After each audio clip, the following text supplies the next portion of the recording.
Pichincha Universal.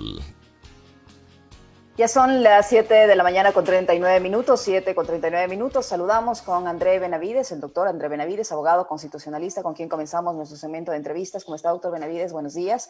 Gracias por acompañarnos en Punto Noticias, primera emisión. Usted escuchó ya la introducción. Ahí está nueva normativa aprobada hace pocos días por la Asamblea Nacional, conocida como la Ley de Extinción de Dominio, que determina el proceso para que el Estado pueda apropiarse de bienes relacionados de origen ilícito o injustificado. Sin embargo, varios sectores han advertido que esta ley tiene al menos 5 temas en los que podría haber inconstitucionalidad, como es la aplicación retroactiva o como lo llaman la Asamblea y quienes impulsan esta normativa retrospectiva. ¿Qué decir respecto a esta norma que todavía debe pasar por la calificación o aprobación del presidente de la República? Doctor Benavides, buenos días, bienvenido. Le saludamos a Alexis Moncayo y quien le habla, Licenia Espinel. Sí, doctor. Buenos días, estimada Licenia. Un cordial saludo para Alexis y para todos los ciudadanos que escuchan Pichincha Universal. Pues bien, la Asamblea Nacional el martes pasado aprobó la denominada Ley de Extinción de Dominio, que tiene por objeto recuperar o hacer de propiedad del Estado, de titularidad del Estado, los bienes que tienen un origen ilícito, un origen injustificado o que van a ser utilizados para fines ilícitos. Lamentablemente esta ley, que conceptualmente es interesante, tiene varios hierros, tiene varios vicios de inconstitucionalidad, ya que se va en contra de varias disposiciones de tratados internacionales en materia de derechos humanos, principalmente relacionados al debido proceso y presunción de inocencia, pero también contra disposiciones de orden constitucional, como el de la seguridad jurídica. Esta ley, si bien es cierto, ha sido expedida en otras latitudes, como es el caso de México, como es el caso de Colombia, aquí vemos que tiene varios problemas este proyecto de ley. Y lo más probable es que en estos 30 días que tiene el Ejecutivo para vetarla, ya sea a través de una objeción parcial, una objeción total o una objeción por inconstitucionalidad, el Ejecutivo efectivamente haga uso de sus atribuciones constitucionales y finalmente termine vetando esta ley por inconstitucional. ¿Por qué esta ley podría tener vicios de inconstitucionalidad? En la nota ya se había tomado en cuenta, por ejemplo, ya se había hecho referencia a que esta ley, por ejemplo, toma principios que en realidad pueden vulnerar los derechos de los ciudadanos. Se hace referencia a un principio de imprescriptibilidad. La imprescriptibilidad como tal está regulada en la Constitución y solo lo hace para ciertos específicos, como por ejemplo los delitos de lesa humanidad, los delitos en contra de la administración pública, los delitos en contra de delitos sexuales en contra de niñas, niños y adolescentes y los delitos ambientales. En ningún momento el constituyente de Montecristi ha establecido la extinción de dominio en la Constitución como una de esas acciones que van a tener el carácter de imprescriptible. Entonces aquí ya podemos ver la primera inconstitucionalidad. Y eso tiene una razón de ser.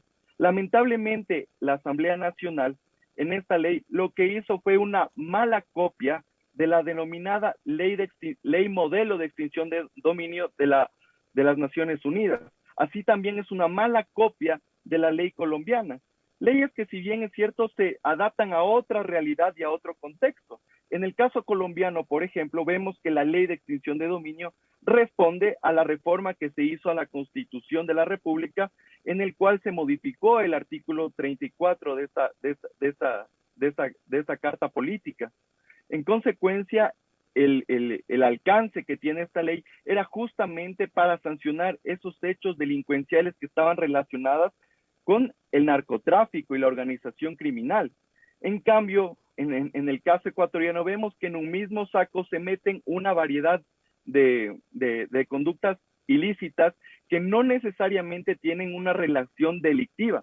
Eso es gravísimo, porque, por ejemplo, en el caso de la ley modelo de las Naciones Unidas y tanto de la colombiana, se hace relación a la ilicitud de bienes que tienen relación con una actividad delictiva. En el caso ecuatoriano es bastante amplio, es decir, que la mera ilegalidad de cierto dominio que podemos tener los bienes por una mala adjudicación de tierras, por un tema que tenga relación con una mala sucesión, una mala, un mal litigio entre ciertos poseedores que puedan tener de ciertos terrenos, de bienes, una mala prescripción adquisitiva de dominio, a mí ya me abriría la puerta que a pesar no tenga ese carácter delictivo, yo ya pueda como ciudadano ir a decirle a la fiscalía, oiga fiscalía, aquí pasa algo irregular, hay que investigar ese patrimonio. Entonces, eso se puede doctor utilizar. Benavides, perdón que le interrumpa, buenos días. Es decir, que si viene alguno de esos agenciosos, ¿no? Oficiosos, periodistas de investigación, monta un show, ¿no? Como los que se han armado, les lleva a la fiscalía el documento, etcétera, etcétera, habla de que puede haber un proceso irregular, una ilegalidad, ¿la fiscalía con subjetividad puede empezar un proceso en contra de la persona? Es que es así, Alexis, porque la ley es bastante subjetiva. O sea, es peligrosísimo.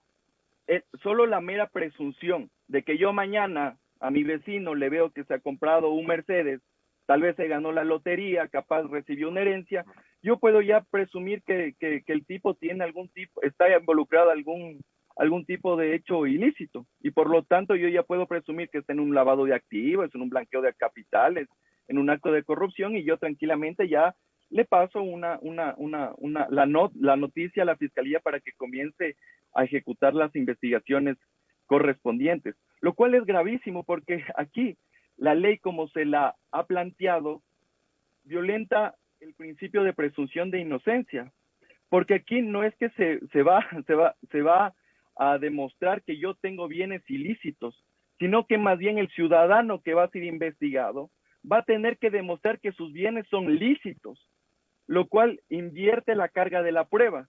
En los procesos penales, por lo general, se tiene que probar que alguien ha cometido el delito, el ilícito. En este caso va a ser lo contrario. Yo voy a tener que probar, el ciudadano va a tener que probar, el investigado va a tener que probar que sus bienes son lícitos. Va a tener que demostrar el contrato, el testamento, la factura, etcétera, etcétera, a efectos de que esos bienes tienen evidentemente una relación lícita que han sido realizadas en el marco de lo que dispone nuestro ordenamiento jurídico. Entonces, para mí esta ley conceptualmente es interesante si queremos recuperar lo robado. Estamos de acuerdo con eso, pero en los términos como ha sido planteada en este proyecto de ley, puede ser utilizada como una arma de persecución para el que es y para el que no es. Y evidentemente vamos a tener posteriormente responsabilidades internacionales. Ahora bien, yo lo que esperaría del presidente de la República es que vete por inconstitucional este proyecto de ley que es gravísimo para la presunción de inocencia y el debido proceso, no solo de los corruptos, sino para todos los ciudadanos. Tal vez el poder de turno eso va a poder utilizar para perseguir a un ciudadano inocente. En consecuencia, yo esperaría... Pero incluso doctor, para los corruptos también, porque si es corrupto lo que sea, o si es un delincuente o lo que sea, toda persona tiene derecho a la presunción de inocencia y al debido proceso, y son esos dos principios, usted nos acaba de alertar, que se podrían violentar. Es decir, por más que usted haya cometido un delito o X persona haya cometido un delito, esa persona tiene derecho a la presunción de inocencia y a un debido proceso. Exactamente. Y lastimosamente en este proyecto de ley, bajo ciertos eufemismos normativos, como esto de la retrospectividad, se va a violentar el debido proceso y la presunción de inocencia. De acuerdo al artículo 82 de la Constitución de la República, se prohíben las normas retroactivas. Acá, con este principio de retrospectividad, se está estableciendo básicamente una retroactividad camuflada. Lo que va a pasar es que esta ley va a ser aplicada no solo para lo venidero, como dice la teoría general del derecho, los principios generales del derecho, lo que establece nuestra Constitución, sino para casos inclusive fueron con antelación a lo que a la vigencia de esta norma. Pero lo más grave de esto es que se establece la imprescriptibilidad. En consecuencia, yo podría investigar actos no solo de 5, 10, 15, sino de 50 años. Supongamos una sucesión por causa de muerte que tenga algún tipo de irregularidad.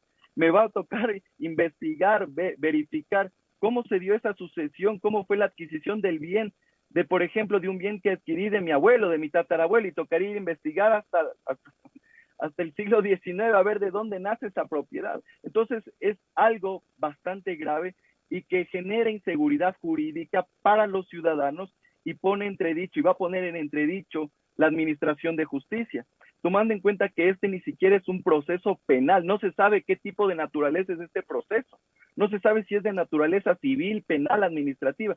En realidad es un proceso bastante sui generis y que nos genera bastantes dudas e incertidumbre a los ciudadanos, a los abogados, porque no sabemos finalmente cómo va a terminar esto, lo cual evidentemente podría generar repercusiones a nivel nacional e internacional. Doctor Benavides, con esto de ser aprobada por el Ejecutivo y convertirse ya en norma de la República, esto permitirá que, por ejemplo, se queden con estos bienes supuestamente fruto de la corrupción sin que todavía haya una condena ejecutoriada, es decir, sin una sentencia totalmente ya ejecutoriada, ¿se puede dar paso a que se proceda a la extinción de estos bienes? La naturaleza de este proyecto de ley es que el proceso como tal es independiente de un proceso penal. En consecuencia, yo lo que podría pasar es que a un ciudadano se le va a seguir dos procesos por cuerda separada. Supongamos en el caso de un delito en contra de la administración pública y el sujeto investigado, el sujeto que está siendo procesado, utilizó esos fondos para comprarse bienes, qué sé yo, una casa, un carro, un yate, un avión, lo que sea. Lo que va a pasar es que a este sujeto se le va a seguir en la vía penal un proceso por un caso de un delito de administración pública y por otro lado se le va a seguir un proceso con esta ley de extinción de dominio. Supongamos que los dos procesos van a la par.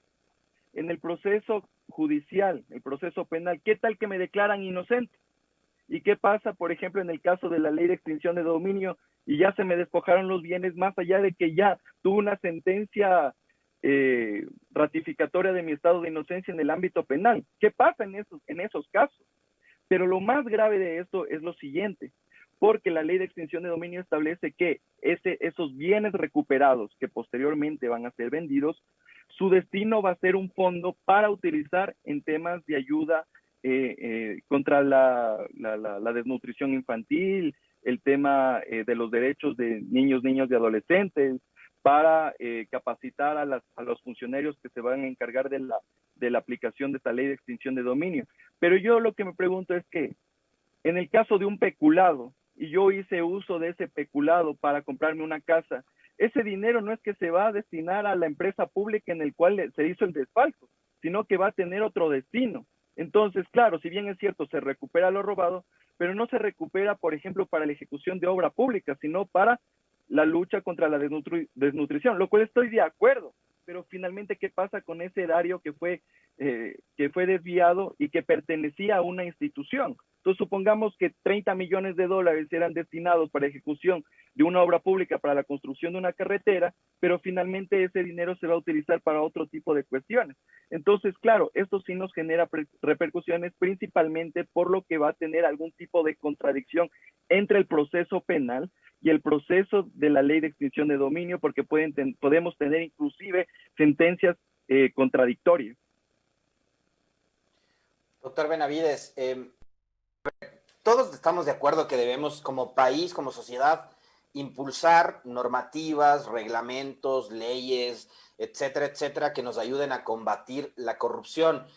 Pero usted hacía una comparación que además me parece que es muy pertinente, porque una cosa similar se hizo en Colombia, pero en esa Colombia que necesitaba, digamos, por la vía legal, incautar o decomisar todos los bienes del narcotráfico, que a todas luces es una actividad ilícita.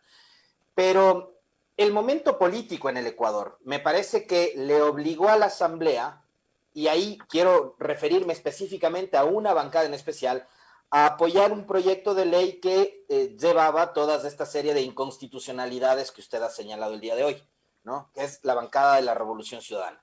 Hay una carga mediática, hay una narrativa que durante 4 años se ha posicionado y que me parece les obligó a los legisladores a tener que apoyar este proyecto de ley que es, insisto, por lo que usted nos ha dicho, que es el que conoce en la materia, inconstitucional. Ahora, ¿qué va a pasar más allá del veto del Ejecutivo? Porque puede ser que el presidente diga, no, pues yo tampoco quiero que me cataloguen a mí como que estoy solapando la corrupción, entonces no voy a objetar la ley y deja pasar. Adelante, vendrán probablemente usted mismo o colegas suyos, doctor Benavides, que van a plantear demandas de inconstitucionalidad en contra de esta ley. ¿Qué va a pasar entonces? ¿Qué rol es el que deberá cumplir la Corte Constitucional ahí? Lastimosamente, me parece que esta ley de extinción de dominio fue aprobada en el marco, en el contexto justo de una campaña electoral. Entonces, vemos que ciertos candidatos en el debate presidencial de la semana pasada, los candidatos presidenciales, la mayoría decían que es necesaria una ley de extinción de dominio, insistían con eso. Entonces, claro, eso determinó que la Asamblea Nacional se vea forzada a expedir una ley de extinción de dominio como sea, porque lo que iba a pasar es que si no aprobaba esta ley de extinción de dominio, la Asamblea Nacional iba a ser catalogada como una Asamblea Nacional que estaba al lado del delincuente, al lado del corrupto. Entonces, el costo político de no aprobar una ley de extinción de dominio es lo que determinó que todas las bancadas políticas, que todos los partidos aprueben esta ley de extinción de dominio. Ahora bien, en el caso del Ejecutivo, también yo pensaría que podría ocurrir un fenómeno similar. En el momento en el cual el presidente de la República presente una objeción por inconstitucionalidad, lo que va a pasar es que los sectores de la sociedad, inclusive de la propia Asamblea, lo que van a decir es que Moreno está al lado de los corruptos y de los delincuentes y que ha torpedeado esta ley para que finalmente le tira la pelotita a la Corte Constitucional para que resuelva. Esperemos que con independencia, más allá de estas presiones que puede tener el presidente de la República, el Ejecutivo objete por inconstitucional este proyecto de ley y que sea la máxima instancia de administración de justicia constitucional en nuestro país que determine si efectivamente este proyecto de ley es o no inconstitucional. Ahora bien, parece que por ahí podría darse el desenlace de esta normativa, porque hace algunas horas el secretario de la presidencia, Juan Sebastián Roldán, había adelantado que según él comprende no puede haber leyes retrospectivas, pero que van a analizar el veto y que también esto tendrá que pasar por un juicio de constitucionalidad. Yo creo que también ahí podrían tratar de cuidarse porque esta normativa puede también ser aplicada en contra de los funcionarios de la actual administración, suponiendo que en un cambio de gobierno se realicen investigaciones y se determinen algún tipo de responsabilidades en supuestos casos de corrupción, por ejemplo. Podría ser, en realidad yo creería que esa va a ser la actuación del Ejecutivo, sería lo responsable con el país, más allá de que si bien es cierto, creo que todos los ecuatorianos y principalmente yo estoy de acuerdo con una ley de extinción de dominio que ejecute la sentencia penal para recuperar lo robado. En eso estamos de acuerdo. Pero una ley de extinción de dominio que cumpla con los estándares internacionales de derechos humanos, en la cual no se pasen por el forro la Constitución de la República y otras disposiciones en las cuales el ecuatoriano es signatario de estos instrumentos internacionales. Hay que recordar, por ejemplo, que la Corte Constitucional ya se pronunció sobre una figura similar, que era el comiso sin condena. En la actualidad estamos prácticamente viendo con esta ley de extinción de dominio que podría ser un comiso sin condena camuflado, porque finalmente yo no tengo una sentencia penal ejecutoriada, sino que tengo un proceso para que se extinga el dominio de ciertos bienes que presuntamente son de origen ilícito. Entonces, con ese antecedente que ya tuvo la Corte Constitucional respecto del comiso sin condena, en el cual la Corte Constitucional determinó que esas disposiciones eran inconstitucionales por violentar el debido proceso, la presunción de inocencia, la seguridad jurídica, con los mismos argumentos que la Corte Constitucional utilizó para declarar la inconstitucionalidad del comiso sin condena, tranquilamente podría aplicarlos para esta ley de extinción de dominio.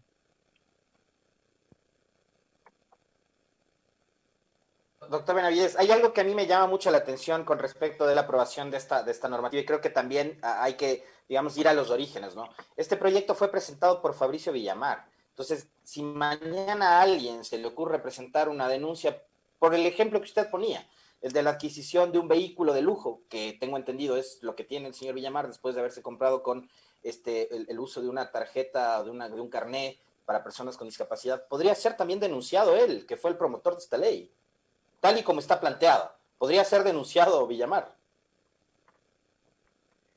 Sería muy forzado presentar una denuncia en ese sentido, pero en las circunstancias y en las condiciones que establece ese mismo proyecto de ley, no me sorprendería que alguien que quiera pantalla, un revanchismo político, lo que quiera, podría presentar una denuncia diciendo, miren, ¿saben qué? Esto es una actividad ilícita en el sentido de que es contraria a la ley, no necesariamente a la ley penal. Entonces podrían decir, ¿saben qué? Es contraria a la ley de discapacidades porque se adquirió este bien, este auto, inobservando las disposiciones legales correspondientes. Entonces, como yo digo, esta ley podría ser utilizada para cualquier ciudadano en el cual se presuma que tiene bienes de origen ilícito, ya sea por algún tipo de desafecto, revanchismo, etcétera, etcétera. Doctor Benavides, y con esta normativa de ser aprobada tal como está, ¿qué pasa con el rol de la Contraloría, al menos en lo que tiene que ver con el sector público?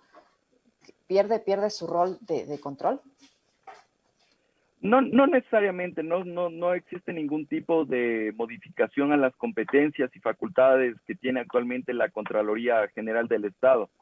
En el proyecto de ley como tal se ha establecido varias competencias a dos instituciones principales, que son la Fiscalía General del Estado, quien realizará esta investigación patrimonial, y también al Procurador General del Estado, quien presentará las acusaciones particulares respecto de los procesos que se puedan impulsar. De ninguna forma se ha hecho alguna modificación y creía que no tiene ningún tipo de incidencia en las competencias que actualmente ejerce la Contraloría General del Estado. Doctor Benavides, se nos va terminando el tiempo para la entrevista. Yo quería también abordar temas más de carácter político, porque usted es un conocedor de la materia legislativa, sabe cómo se mueven las dinámicas también en el Parlamento y tiene visión política. ¿Cómo prevé que va a estar configurada la próxima asamblea después de las elecciones del 7 de febrero? Creo que la mayoría de consultores políticos, de analistas, incluidos periodistas que somos todólogos, vemos que vamos a tener una asamblea totalmente atomizada, dispersa, que no vamos a tener una mayoría ni siquiera de 70, peor, una de 100 como la que tuvimos en el 2013. ¿Cuál va a ser, digamos, más o menos el desarrollo de lo que será el trabajo legislativo a partir de mayo de este año? Hace un año aproximadamente, Alexis, cuando se aprobó el Código de la Democracia, yo ya advertía cuáles iban a ser los reparos y las repercusiones que iba a traer esta normativa. Recordemos que en el Código de la Democracia se hicieron dos cambios fundamentales para supuestamente garantizar una mayor representatividad en el Parlamento. ¿Cuáles eran esos dos cambios? Cambiar el método de asignación de escaños de Hunt por el de Webster y que las listas de asambleístas sean cerradas y bloqueadas. ¿Qué es lo que va a pasar en este momento con la aplicación de un método Webster? Que vamos a tener una asamblea atomizada, vamos a ver una asamblea que va a ser una acuarela de partidos y movimientos políticos y que efectivamente no va a haber una mayoría que permita aprobar las leyes que requiere el país, lo cual podría ocasionar inclusive que se presente una crisis de gobernabilidad como vivimos a finales de los años 80, en el cual va a haber una pugna entre ejecutivo y legislativo. Y en ese sentido, no me sorprendería que lo que pueda pasar es que se aplique inclusive el tema de la muerte cruzada, porque vamos a vivir una crisis de ingobernabilidad, ya que el Ejecutivo le va a vetar totalmente las leyes que pide el Legislativo, y el Legislativo no va a dar trámite las leyes que presente el Ejecutivo, lo cual es gravísimo para una democracia y en las actuales circunstancias que estamos viviendo en el país. Yo esperaría que en la Asamblea Nacional que será posesionada el 14 de mayo de este año, puede existir una mayoría importante a través de ciertas organizaciones políticas en las cuales se establezca una agenda programática y permita gobernar tanto el presidente de la República como expedir las leyes que requiere el país. Porque finalmente estas crisis institucionales no es que le perjudican a la organización política que es minoritaria o que es mayoritaria en la Asamblea Nacional o el presidente de la República. Finalmente, el que asume todos los costos de estas malas decisiones o del no existir estos consensos es el ciudadano común, el ciudadano de pie que quiere leyes que le generen empleo, seguridad, oportunidades, productividad, etcétera, etcétera. Esperaría que la Asamblea Nacional tenga estos consensos porque más o menos se ha hecho algunos cálculos que la primera minoría, llamémosla así, en la Asamblea Nacional, va a estar compuesta por 50 asambleístas, lo cual impide aprobar esas leyes tomando en cuenta que se requiere la mayoría absoluta de los integrantes de la Asamblea Nacional, es decir, 70 votos.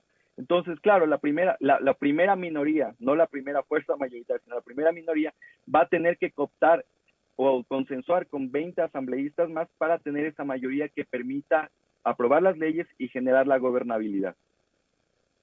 Doctor Benavides, usted como jurista está por terminar el periodo de la actual presidenta de la Corte Nacional de Justicia. El próximo lunes o martes me parece que termina ya sus funciones. ¿Cuál es la evaluación que usted como jurista hace de la gestión de la señora Paulina Aguirre al frente de la Corte Nacional de Justicia y de este concurso de jueces a la Corte Nacional que está ya por concluir y que serán posesionados en febrero próximo? A ver, sobre la gestión de la actual presidenta o la presidenta saliente de la Corte Nacional de Justicia, mal haría yo hacer una evaluación sobre su gestión tomando en cuenta que yo no soy un abogado litigante. Ahí los que podrían dar una opinión más clara de eso serían los abogados que están compareciendo diariamente a las salas de audiencia de la Corte Nacional de Justicia. Me parece que de manera general ha hecho una labor interesante. Vemos que la presidenta de la Corte Nacional de Justicia incluso tuvo una posición fuerte de respaldo hacia sus colegas jueces cuando se iba a hacer la evaluación por parte del Consejo de la Judicatura, en la cual ella trató de garantizar esa independencia. Pero finalmente vemos que el Consejo de la Judicatura evaluó a los jueces y los terminó destituyendo. Ahora bien, ¿qué pasa con este concurso? ¿Qué es resultado de esta evaluación y destitución de los jueces de la Corte Nacional de Justicia? Lamentablemente vemos que el concurso como tal ya tiene varias repercusiones negativas, inclusive los organismos internacionales ya han manifestado su preocupación sobre este tema. El relator o el funcionario encargado de la materia, Diego García Sayán, que tiene la competencia en Naciones Unidas sobre este tema de materia de justicia, ya ha enviado varias comunicaciones al Estado ecuatoriano sobre la preocupación tanto del proceso que fue de destitución de los jueces como el proceso que se está llevando en la actualidad para escoger a los nuevos magistrados. Es lamentable que más de la mitad ni siquiera aprobaron la prueba de evaluación, la prueba de conocimientos. Entonces, ¿qué podemos esperar ahora los ciudadanos de una Corte Nacional de Justicia con un proceso que está deslegitimado, con integrantes que con las justas van a llegar a poder ocupar esos cargos que están vacantes y que finalmente no sabemos cómo va a terminar nuestro sistema de justicia que tan echado está menos? Muchísimas gracias, doctor Benavides. André Benavides, abogado constitucional, en nuestra primera entrevista. Gracias, doctor Benavides. Muy amable, André, muy gentil. Un gusto.